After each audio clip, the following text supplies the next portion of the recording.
and welcome to a new video. Today we're going to be doing an LEC tier list for 2025. We're going to run through the rosters quickly, and just so you know, it's the 14th of January. The LEC starts on the 18th of January, and I'll be co-streaming it live on my Twitch stream at twitch.tv/Caedrel at 5 p.m. CET if you want to watch the games live. They're kicking off the winter split. Let's get into the tier list. All right, let's have a look at the roster moves. I'm going to run through them real quick for you. So there's been a lot of changes. Fnatic have changed out their bot lane. Instead of Noah Jun, it's Upset and Mickey X now. G2 made some new signings as well. Yike and Mickey X are no longer on the roster. They've got Skewmond, who's a very high-low solo queue jungler, and he was playing in the ERLs. And Labrov, who is the former support for BDS. In Giant X, they've changed quite a lot. They've changed all their players other than Jackie's. They managed to get Noah and Jun from Fnatic.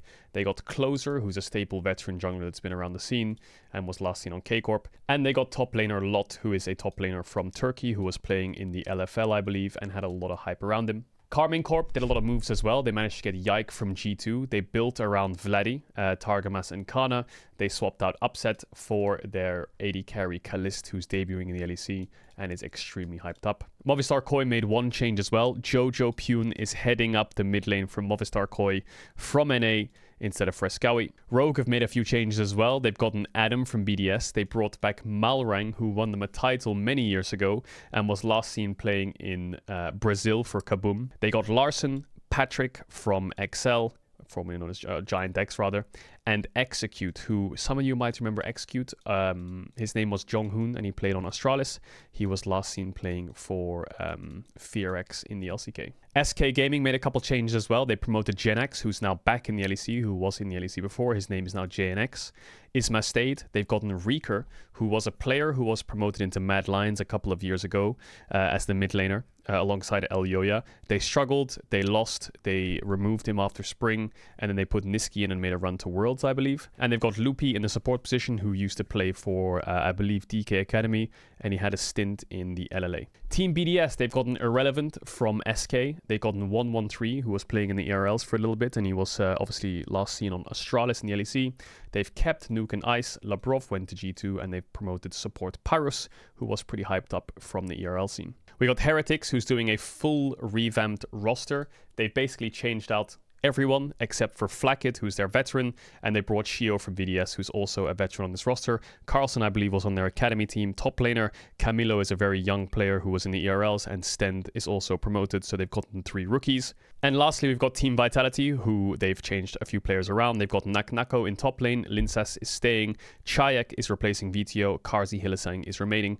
Fun fact about Vitality, Naknako is a super hyped up top laner, very talented, excited to see him in the LEC. But he also has this tendency that when he's in draft or playing the game, he's always super leaned back in his chair. It's just a fun fact. If you watch out for it, you'll see during draft or during the game or in the replays, he is really chilling in his chair half the time. And you can see from the camera, that's basically how he sits. So he's got a funny way of sitting, which is interesting. All right, with these rosters in mind, let's go through a tier list. Now, I still think G2 will be one of the best teams in Europe, despite replacing Mickey X and Yike. Skewmond's a jungler that was probably one of the most hyped prospects in the ERLs, and a lot of people wanted to get their hands on him. He's got like accounts in solo queue rank 1, rank 2, or rank 3, rank 4 at times, both of them. And yeah, he looks like an absolute unstoppable force right now in the solo queue ladder. So let's see how they incorporate him. Yike was also a menace in solo queue and in ERLs. It took a bit of time to incorporate him into the pro play of the LEC, so Skewmond might need a bit of time. Replacing Mickey X with Labrov is not too bad.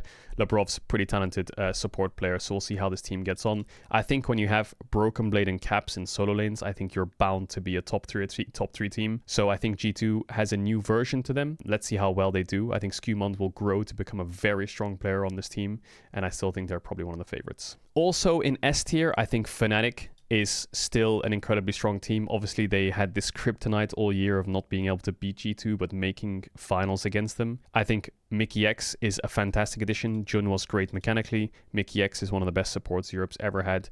Yes, he sometimes dies randomly when he's getting vision, but he creates a lot of space for the team in the early to mid game. And Upset is just one of the most talented ADs. I think the AD carry pool in Europe right now, with Kalist coming in, Rahel being insane last year, Supa growing really well into the scene, Upset, Hansama, Noah, the AD carry pool right now in Europe is pretty damn stacked. But I think Fnatic's bot lane is probably one of the best bot lanes in the league, and their top side is overall really solid. Oscarinin was a little bit inconsistent throughout the year, but I think if you can pull it together after having been in the LEC for a while now, I think this team is easily an S tier team. So we've got our S tier teams. I think these teams will be 1 and 2 interchangeable. Is this the year Fnatic wins a title? Maybe. Let's see how well they incorporate this bot lane into their roster. But I think they have the caliber of players to contest the title alongside G2. I think for me, I don't know actually. Let's start with a little bit on the lower end. I think this Heretics roster, they've gone full rookie. I think Shio and Flacket are solid players, but I think this roster is going to struggle in the LEC. I think this is one of the lower end rosters. So for me, Heretics are going to go into D tier. Sorry if I don't do this all in order. I'm like thinking out loud as I'm going. But I think this roster will be around the bottom of the table. So I'm going to happily say that. I think this Rogue roster is such a weird and interesting formula. I think Execute's a good support. Patrick is a solid AD. I think Larson is a solid mid. Malrang, I don't know too much about him in the last few years. Last time I remember Malrang, he was just this psychopath jungler, the craziest pathing ever. And he was playing like, he built random items on champs like Jarvan or something. I remember people were going crazy at his damaged Jarvan builds. And Adam is a very unique player in the sense that he roams mid a lot, has a very unique champion pool. So this roster could surprise. They could be top tier, they could be bottom tier. For me, I would put them in C tier to just be safe. I'm not sure how well this roster will mix together, but I wouldn't surprise if this roster bombs or they're actually pretty solid mid-tier table team.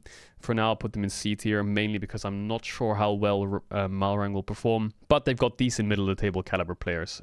So I'll go C tier for Rogue. It's interesting because these tier lists, you always have expectations, but your expectations are always blown out of the water in one way or another. Some teams overperform, some teams underperform. So I think C tier is pretty safe for them. I think another interesting roster for me is Giant X. I think Jackie's has had an amazing year in 2024.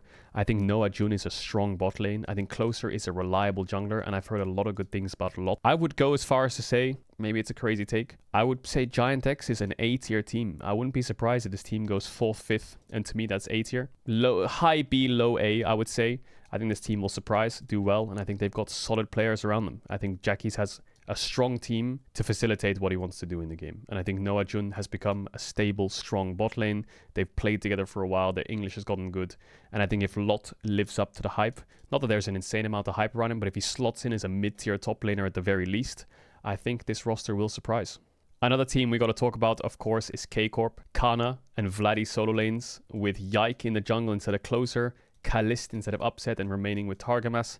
I think this team is easily an A-tier team, maybe slightly above Giant X. If I had to place them, I would say 4th, 5th for me is this team. I think Yike's a great player. He's learned a lot about how pro play works, and he's quite a smart player now, as well as being flexible and quite a good mechanical player. Let's see how they get on. I think for me, Upset was a very good player on this roster, and as much as Kalist is going to live up to the hype, I hope, and will be a superstar AD, to me it's a slight upgrade, and for me Jungle is also a slight upgrade, so we'll see how they get on. A lot of people are hyped about Kalist on this roster. I'm actually really hyped for Vladdy. I think Vladdy could be a really strong mid in Europe, and I think his growth is what I want to follow the most. And I'm super glad K-Corp kept him. So everyone's going to keep their eyes on Kalist, and you know, he was dominating ERLs for so long. And yes, I will as well, but Vladdy is the player I'm excited for on this roster. So for me, I think KC is probably going to be around 4th, 5th place team. And as they grow throughout the year with Kalist, I expect their trajectory to go only up, I would hope, towards a 3rd place finish or a 2nd place finish in spring or summer. Will this team make Worlds? I think will be a debate towards the end of the year. But yeah, I'm excited to see how this roster performs. A roster for me that's definitely A tier is Movistar KOI. I think this team was very inconsistent last year. They had high highs, they had low lows. They almost won a split, and then they fell off super hard in spring, and then they made a run to Worlds. I like the way they play the game. Supa has become a strong AD carry. Alvaro is a really good support. Mirwin's a creative top. Elioya is one of the most solid junglers we have in Europe. And I actually think Jojo Pyun will fit in well. When I was last watching a lot of the LCS and Jojo Pyun was competing there, one of the things I noticed is he was very off sync with his team a lot of times, and he would get caught before fight start or before objectives, or he'd go for risky chunks and get himself chunked out. So that was one of the main things I noticed if you followed along with the co-streams for the LCS last year, now known as the LTA. But I'm actually glad. I think Jojo Pyun is a player who's very mechanically gifted, and he's always been talked about as a strong player from his peers in the teams that he's competed in as an individually good player. I think being in Europe in a fresh scene and being around all this competition or different styles of competition that Europe has to offer, I think he will grow into a very strong player. So for me, Movistar KOI is around the 3rd place team, at worst 4th place. Now, a lot of people might think BDS is going to be a strong team next year. I mean, they have Irrelevant, who was one of the best performing tops all year on SK. They have Nuke and Ice, who are two of the best carries. But for me, and my opinion, is changing jungle support can change the dynamic of the team big time. Sheo Labrov was such a huge backbone for BDS, and Adam's wacky picks and creativity gave them a lot of space in draft. And as much as they might have stabilized top, to me, 113 is a crazy jungler. The things that he does, he has like this Malrang-esque flair behind him the last time I watched him. To me, this roster, something feels odd with BDS. And I can see how people would rate them like a 4th, 3rd place team. I think this team is going to be middle of the table with the changes. I would go as far as to say, yeah, maybe 5th, 6th place team. I can see them going towards 4th. I can see this crashing and burning as well. But they've definitely got a more stable top. I'm just rookie support and 113 coming back to the LEC. It's hard for me to rate them above middle of the pack, but we'll see how they get on. I think Nuke and Ice are two of the best carries we have in the league, but I'm very skeptical when teams change jungle support as to how well they'll do. So I'll keep my eye on them. As much as I'm saying similar things for, KC changed out their jungler, but they kept Targamas. SK changed out their support, but they kept Isma. Changing a full jungle support and putting on the same team together, I'm not sure how well they'll do. 113 is a very crazy jungler. I don't like the word coin flip that much, but I'll see how they perform. Yike is a much more stable player to look at when it comes to jungle support and how the team functions. But 113 has been playing the ERLs for a long time. He's probably gotten a lot better since the last time we saw him on Astralis. But I'll be reserved on this tier list, and as much as I might have some crazy takes, I don't know if there's many crazy takes here so far. I'll be conservative when it comes to BDS. All right, let's go to SK. Niski's out and Reeker's back in. Rahel impressed me a lot as a player. I think it's very hard for Gen X to live up to how good Irrelevant was. So for me, SK is just like a solid C tier team next to Rogue. I don't think this team's going to be pushing top 4. I don't think this team's going to be 10th or 9th. I think they're probably going to be battling between 6th and 7th and 8th. So for me, just below the middle of the pack, I would say SK.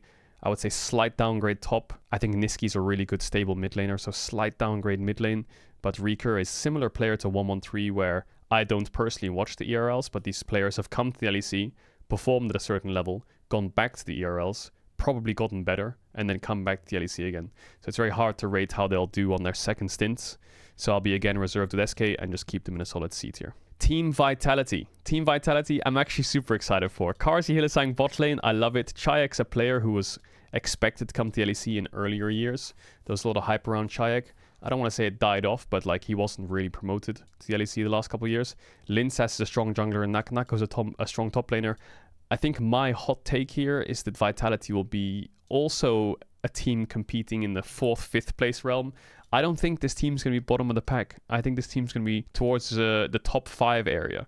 Oh my god, what have I done with this tier list? A lot of teams are on the top side. I'm going to have to drop some onto B tier. I've said 4th, 5th a lot. G2 Fnatic 1st, 2nd, I think. KOI 3rd, pretty safe. KC 4th, yeah, I like that. Maybe my hot take is BDS is... what I'm saying here is who's making playoffs. Top 6. Actually, never mind. I'm not going to say the word playoffs because the format's different. For those who don't know, it's still a 3-split format, but the first split is Fearless. And the second and third split, it ramps up, so there's more best of 5s as we go on through the years at good TLDR. Who's a better team, Giant X or BDS? Yeah, I would say Giant X looks better to me. I think BDS is going to be the 7th place team in the LEC. I guess that's my hot take. Yeah, I have a lot of faith in this Vitality roster. I have a lot of faith in this top side. And Karzi Hylissang, I don't know, maybe I'm living in the world of names here, but I think that they're a pretty solid bot lane. So for me, this is probably my top 6 and bottom 4. I wonder how it'll do in Fearless Draft, and that's the thing I'm most excited for. I think Fearless Draft is pushing coaches and players. We've been doing Fearless Draft in Los Ratones for the last few weeks. And I noticed that in game 4-5, having extra time in the draft, you only have I think it's 30 seconds to pick. Having an extra 20 seconds to pick in Fearless Draft would be nice. I wonder if that's something Riot wants to look into.